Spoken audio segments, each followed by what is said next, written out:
최근에 정신질환자가 강력범죄를 저지르는 사건이 잇따르면서 정신질환자 자체를 두려워하는 풍토가 확산하고 있습니다. 하지만 정신질환자의 사회 연착륙과 자립을 돕는 제도는 거의 없다시피 한데요.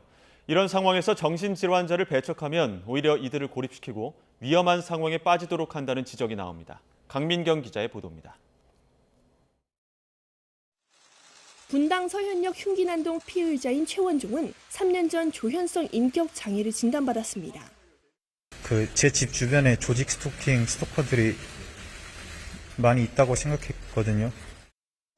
이튿날 대전에서 교사에게 흉기를 휘두른 A씨 역시 조현병 환자였습니다. 두 명의 공통점은 치료를 중단했고 사회에서 고립돼 병세가 악화한 끝에 범행을 저질렀다는 겁니다.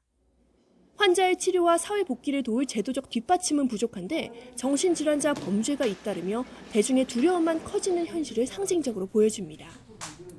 2021년 보건복지부에 등록된 정신장애인은 10만여 명. 같은 기간 의료기관에서 치료받은 중증 정신질환 환자는 50만 명 정도입니다.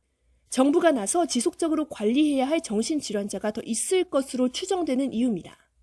그런데도 정신질환자가 일상생활에서 일시적으로 위기감을 느낄 때 들러 휴식할 수 있는 위기지원센터는 전국에 3곳뿐이고 그마저도 서울에 몰려 있습니다. 안정적인 회복 단계에 접어든 정신질환자에게 사회복귀 훈련 프로그램을 제공하는 정신재활시설도 지난 6월 기준 349곳으로 5년 전인 2018년보다 고작 1곳 늘었습니다.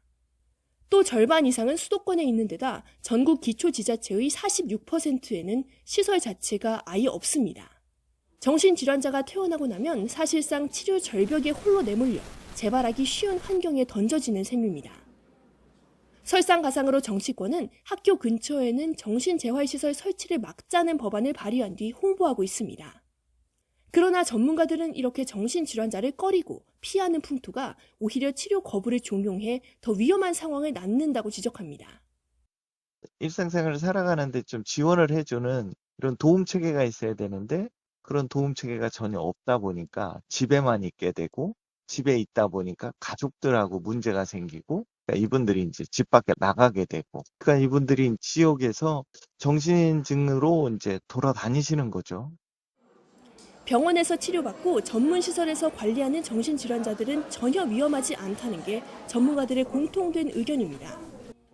정신질환자를 악마화하고 처벌 수위를 높이는 쉬운 길을 택할 게 아니라 음지의 정신질환자를 지역사회 양지로 끌어내서 나을 수 있게 돕는 근본적인 해결책을 고민해야 할 때입니다. YTN 강민경입니다.